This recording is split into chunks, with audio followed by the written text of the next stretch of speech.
परी का वरदान। एक गांव में नंदू नाम का लड़का रहता था जो अपने माता पिता की दिल से सेवा करता था और उनकी हर बात मानता था। नंदू मन लगाकर पढ़ाई करता था और हमेशा सबकी मदद को तैयार रहता था। गांव के सभी लोग उसे बहुत प्यार करते थे। नंदू के पिता दिन भर फेरी लगाकर सब्जी बेचा करते थे और उसकी माँ घर संभालती थी।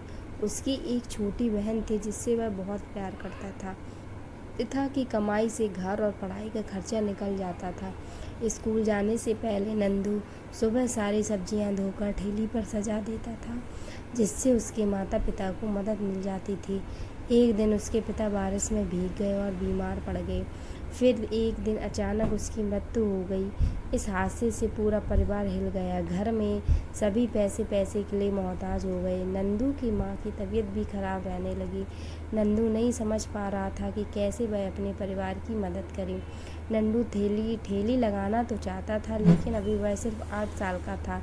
इतनी कम उम्र में वह इस काम को नहीं संभाल सकता था। नंदू ने अपनी माँ से रामायण महाभारत के साथ साथ दैवीय चमत्कार की कहानियाँ सुनी थी। उसके मन में विचार आया कि भगवान तो सभी की मदद करते हैं, उसकी भी ज़रूर करेंगे। ये सोचकर एक दिन तड़के ही वह मंदिर पहुंच गया। उसने वहां जाकर हाथ जोड़ा और बोला, भगवान, मैं छोटा बालक हूँ, मुझे पूजा करनी नहीं आती है, लेकिन तुमसे विनती करता हूँ कि रास्ता दिखाओ। इस तरह नंदू स्कूल जाने के क्रम में नियम से रोज़ मंदिर जाता और भगवान से विनती करता। इस तरह करते करते उसे कई महीने गुजर गए। इस दौरान ना तो भगवान ने दर्शन दिए और ना ही परेशानी दूर हुई। कभी कभी नंदू निराश हो जाता कि उसे पूजा करना नहीं आता, इसलिए भगवान दर्शन नहीं दे रहे हैं, वरना वह तो सबकी मदद करते हैं। फिर भी उसने मंदिर जाना और पूजा करना नहीं छोड़ा। आखिरकार एक दिन देवी माँ को अपने नन्हे से भक्त पर दया आ गई। एक दिन जब नंदू बिस्तर पर गहरी नींद में सोया था तो उसे लगा आकाश से एक तेज रोशनी आ रही है और पूरा कमरा रोशनी से भर गया। कुछ देर बाद उस रोशनी से हाथ में छड़ी लिए नन्ही परी निकली, जो बिल्कुल वैसी ही थी जैसा उसने किताबों में पढ़ा था। नंदू को यकीन नहीं हो रहा था। वह भौचक्का सा बस उसे देखे ही जा रहा था। तभी परी ने मुस्कुराते हुए कहा, नंदू, मैं सच में तुम्हारे सामने खड़ी हूँ। नंदू ने तुरंत कहा, तो क्या तुम परी हो? परी ने मुस्कुराते हुए कहा, हाँ, तुम यहाँ कैसे? घबराहट में नंदू की आवाज़ नहीं निकल रही थी। परी ने हंसते हुए कहा, नंदू, मुझे देवी माँ ने भेजा है। देवी माँ? नंदू आवेग में चिल्ला उठा। हाँ नंदू, बोलो, तुम्हें क्या चाहिए?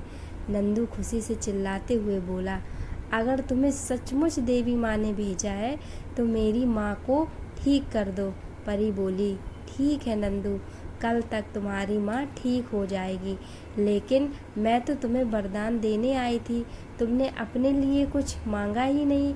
नंदू बोला, मेरी माँ ठीक होगी तो पूरे परिवार की देखभाल कर लेगी।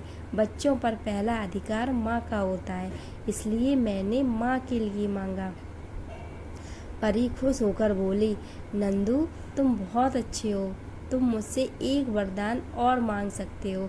इस पर नंदू बोला, परी, मुझे ऐसा वरदान दो कि मैं बड़ा होकर अच्छे रास्ते पर चल सकूं।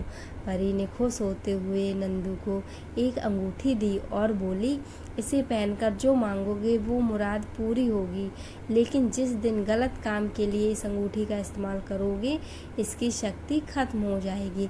एक बात और, इस अंगूठी का जिक्र किसी से न करना, वरना गायब हो जाएगी। ऐसा कहकर परी वहाँ से चली गई।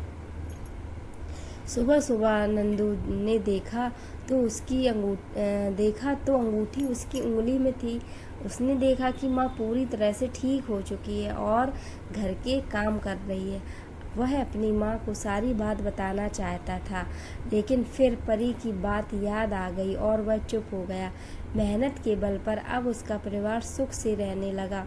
इस कहानी से हमें सीख मिलती है कि इंसान को कभी भी लालच नहीं करना चाहिए। कर्म पर विश्वास करने वाले लोगों के लिए कुछ भी असंभव नहीं होता है। तो बच्चों, आपको आज की ये स्टोरी कैसी लगी कमेंट में ज़रूर बताइएगा और इस चैनल को लाइक करिए। सब्सक्राइब करिए।